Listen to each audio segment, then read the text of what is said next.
नमस्कार, स्वागत है आपका यूपीएससी पर। यह है आपकी पॉलिटी की क्लास। इससे पहले वाली जो क्लास हुई थी उसमें हमने शोषण के विरुद्ध अधिकार को समझा था। हम मौलिक अधिकार समझ रहे हैं, उस क्रम में हमने शोषण के विरुद्ध अधिकार यानी कि अनुच्छेद 23 और 24 तक की पढ़ाई कंप्लीट कर ली है। उससे आगे इस क्लास में बात करेंगे और हम बात करेंगे अनुच्छेद 25 से लेकर के 28 तक के बीच में जो धार्मिक अधिकार से संबंधित मामले हैं उस पर हमको बात करना है। ठीक है, अब संभवतः हम इस क्लास में 25 पर बात करें और उससे संबंधित बहुत सारे विवाद हैं उन पर बात करें। ठीक है, तो सबसे पहले धर्मनिरपेक्षता या पंथ निरपेक्षता और आस्था ये क्या है, इसको थोड़ा सा समझने की कोशिश करते हैं, क्योंकि बहुत सारे सवाल जीएस के पेपर 4 में इससे संबंधित पूछे जाते हैं। बहुत सारे सवाल आपसे इंटरव्यू में पूछे जा सकते हैं जो आप बहुत नॉर्मल सी चीज़ें नहीं जानते होंगे। तो चलिए उसको थोड़ा सा हम आपको बताते हैं। सबसे पहले आस्था एक शब्द है जिसको आपको जानना चाहिए। आस्था, आस्था क्या होता है? आस्था शब्द का मतलब ये होता है कि कोई भी चीज़ है जिसमें बस आपको आस्था है कि ये हमारे लिए ठीक है या हमारे लिए नहीं ठीक है। आस्था को जरूरी नहीं कि पॉजिटिव हो। आपको आस्था है कि पाकिस्तान कभी इंडिया के लिए बेहतर नहीं सोचेगा, तो ये जायज़ बात है, ये भी एक आस्था है।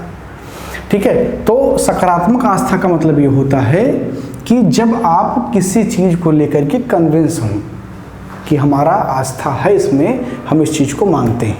ठीक है, तो एक शब्द हो गया आस्था। दूसरा होता है विश्वास। ठीक है, विश्वास।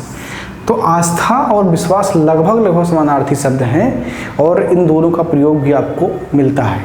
आस्था शब्द जो है ये धार्मिक संदर्भ में ज़्यादा प्रयोग किया जाता है और विश्वास शब्द सभी मामलों में, ठीक है, ये धार्मिक से अलग भी मामलों में प्रयोग किया जाता है। इसके अलावा धर्म का क्या मतलब है? धर्म की कोई एग्जैक्ट परिभाषा आपको संविधान की किताब में नहीं मिलेगी, इसकी कोई वैज्ञानिक परिभाषा भी नहीं है। ठीक है, लेकिन धर्म दो आधारों पर टिका हुआ है, एक है आस्था और दूसरा है कर्मकांड। आस्था और कर्मकांड, रिचुअल्स और बिलीफ। ठीक है, इन दोनों पर टिका हुआ है आपका धर्म। तो जो आस्था है ये किसी भी धर्म को वैधता प्रदान करती है। क्या प्रदान करती है? वैधता प्रदान करती है, यानी कि उसके होने के अस्तित्व को मान्यता देती है, एक प्रकार से मानती है। ठीक है, दूसरा जो कर्मकांड है वह उसे मजबूती प्रदान करता है। अभी एग्जाम्पल दूंगा, आपको बात समझ में आएगी।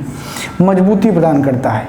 एक एग्जाम्पल लेते हैं, जैसे मोहम्मद साहब। तो मोहम्मद साहब ने एक नया पंथ चलाया जिसे इस्लाम कहा गया। उन्होंने कहा कि एक ईश्वर की पूजा करनी चाहिए। उन्होंने बताया कि ईश्वर निराकार है। उन्होंने खुद को भी ईश्वर नहीं कहा, हालांकि बाद में जो उनके मार्ग पर नहीं चलने वाले लोग थे उन्होंने ही उनको ईश्वर बना दिया। तो ठीक है, कि पैगंबर मोहम्मद साहब कभी खुद को ईश्वर नहीं कहते थे, वो ईश्वर का पैगंबर खुद को कहते थे कि ईश्वर ने हमारे मुंह से अपनी जो बातें निकलवाई हैं वो आपके लिए फ़ायदेमंद है, उसका आपको अनुसरण करना चाहिए। लेकिन मानव की एक प्रवृत्ति होती है कि वो जिन चीज़ों को फॉलो नहीं कर पाता है उनकी मूर्ति बना करके रख देता है, उनकी पूजा करने लगता है, उनको एक तरीके से भगवान घोषित करता है और यह दिखाने की कोशिश करता है कि वो काम केवल भगवान कर सकते हैं, इंसान नहीं कर सकता है, और अपनी चोरी बेईमानी के काम में लग जाता है। एक बहुत नॉर्मल सा एग्जांपल मैं आपको दे रहा हूँ। महात्मा गांधी के नाम पर आपको बहुत सारे स्कूल और सड़क और मिल जाएंगी सारी चीज़ें, लेकिन महात्मा गांधी का नाम रखने से महात्मा गांधी के मूल्य स्कूल में नहीं आ जाते हैं। महात्मा गांधी मार्ग पर चलने से महात्मा गांधी जो है के विचार आपके काम में नहीं दिखाई पड़ेंगे। महात्मा गांधी के विचारों पर चलने से आपके अंदर वो परिवर्तन आएंगे जो कि महात्मा गांधी के होने का एक फ़ायदा कह सकते हैं समाज को मिल सकता है। हम करते क्या है, हमने उनको एज ए भगवान के रूप में उनको हमने सेट करके बैठा दिया कि थे भाई महात्मा गांधी बड़े लोग थे, ऐसे वो जो कर गए वो सबके बस की बात थोड़े थे, क्योंकि इनको बेईमानी करना है। ठीक है। अगर ईमानदारी गांधी जी के मार्ग पर चल रहा है तो भाई क्या दिक्कत है। गांधी जी भी तो अपना जो है व्यवसाय करते थे, वकील थे, लेकिन अपने काम से उन्होंने ये करके दिखाया कि नहीं, हमको अपने अधिकार के लिए लड़ना चाहिए।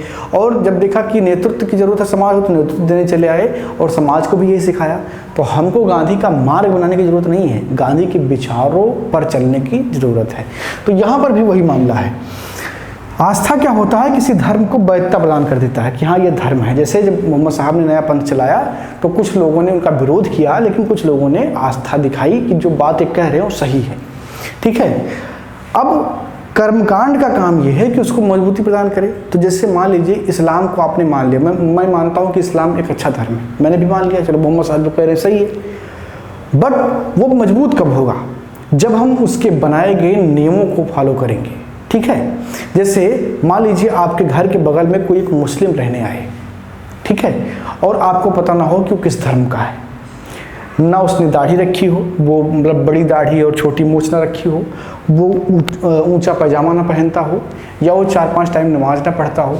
ये सब जो कर्म कांड है, जो रिचुअल्स हैं, जो आइडेंटिटी है उस धर्म की, यदि आप वो सब उसके भीतर नहीं देखते हैं तो आप भी हैरत में पड़ेंगे ये कहते हुए कि ये मुस्लिम है, कि हिंदू है, कि सिख है, कि ईसाई है, यानी कि आप आइडेंटिफाई नहीं कर पाएंगे, पहचान नहीं कर पाएंगे। तो होता क्या है कि ये जो इंडिकेशन है, जो कर्म कांड है, ये उस धर्म को मजबूती प्रदान करते हैं। तो धर्म का सिंपल सा मतलब होता है यह आस्था एवं कर्म कांडों से मिलकर के बना होता है, ठीक है। अब हम बात चूंकि भारतीय संविधान की कर रहे हैं, मौलिक अधिकार की कर रहे हैं, तो इसकी बात करें उससे पहले हमें अपने उद्देशिका पर एक नज़र डालनी चाहिए और 42वें संविधान संशोधन 1976 को देखना चाहिए। इसमें पंथ निरपेक्षता शब्द हमारे भारतीय संविधान के प्रस्तावना में मेंशन कर दिया गया। कौन सा शब्द? पंथ निरपेक्षता शब्द हमारे भारतीय संविधान की प्रस्तावना में मेंशन कर दिया गया, उद्देशिका में मेंशन कर दिया गया। पंथ निरपेक्षता का एक्चुअल मतलब क्या होता है? भारतीय संदर्भ में पंथ निरपेक्षता का मतलब क्या है? आप जानते हैं कि भारत जब आज़ाद हुआ तो विभाजित भी हुआ, पाकिस्तान और भारत 2 स्टेट बने, बाद में पाकिस्तान टूट के बांग्लादेश भी बन गया। पाकिस्तान जो है वो इस्लाम के संरक्षण में उसका राज्य है, यानी किसी धर्म के संरक्षण में उसका राज्य है, जबकि जो भारत है वो किसी धर्म के संरक्षण में नहीं है, यानी कि उसका राज्य किसी धर्म के संरक्षण में नहीं है।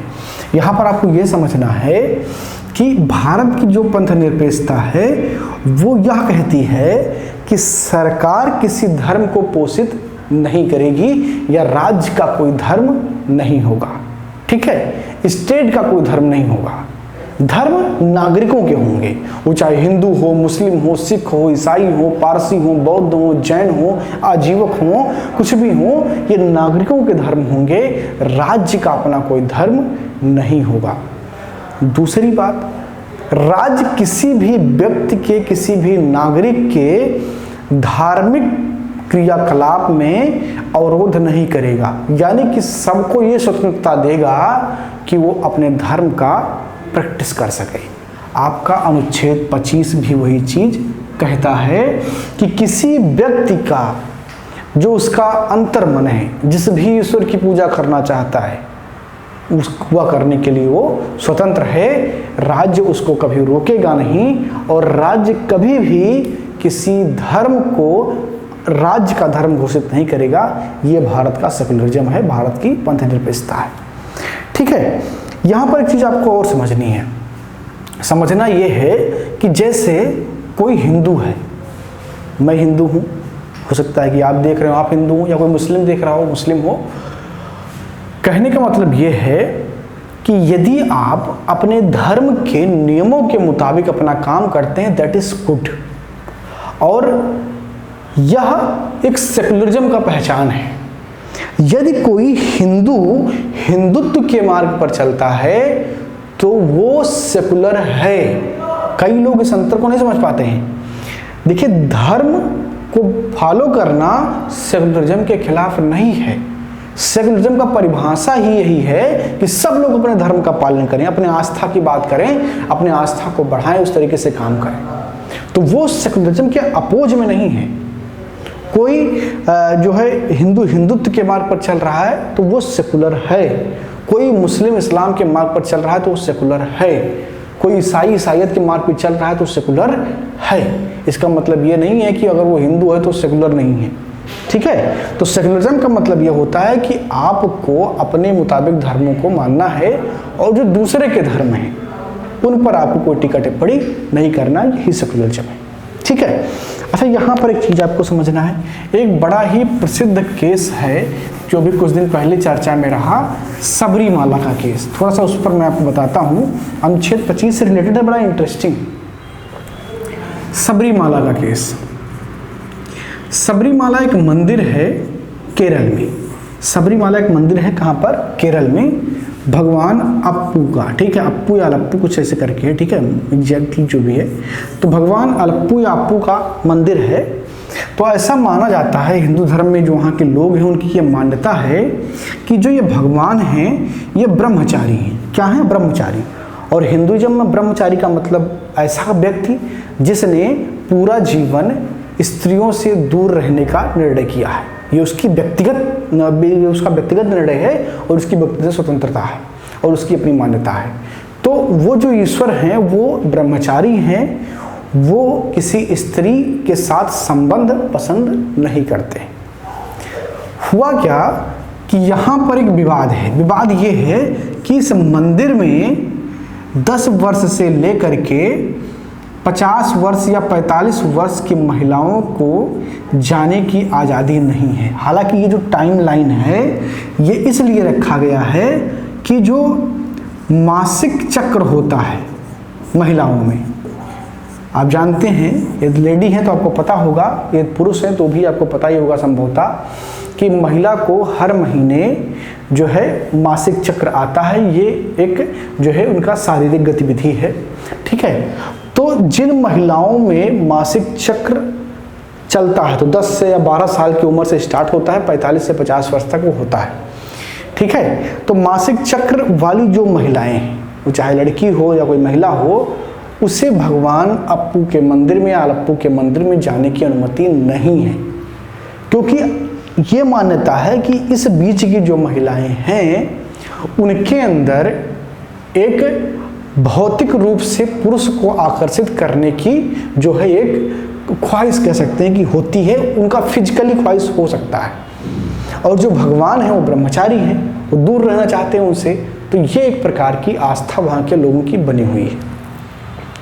कुछ महिलाओं ने अनुच्छेद 25 के अनुसार कि सबको धर्म की आज़ादी है, आबाद रूप से उसका जो है संचरण कर सकते हैं, पूजा कर सकते हैं, इस पर कोई जातिगत या कोई लिंगवत जो है रोक नहीं होना चाहिए, ऐसा हवाला देकर के एक PIL फाइल किया गया सुप्रीम कोर्ट में। महिलाओं ने भी उसमें पूजा का अधिकार मांगा, खासकर वो महिलाएं जो इस वर्ष के बीच में हैं। सुप्रीम कोर्ट की बेंच बैठी और सुप्रीम कोर्ट के बेंच ने फैसला दिया कि महिलाएं उसमें प्रवेश कर सकती हैं। व्यापक जन विरोध हुआ इसका। व्यापक जन विरोध के बाद में केरल के प्रशासन को आदेश दिया गया कि जो महिलाएं वहां पर जाना चाहती हैं उनको जाने दिया जाए।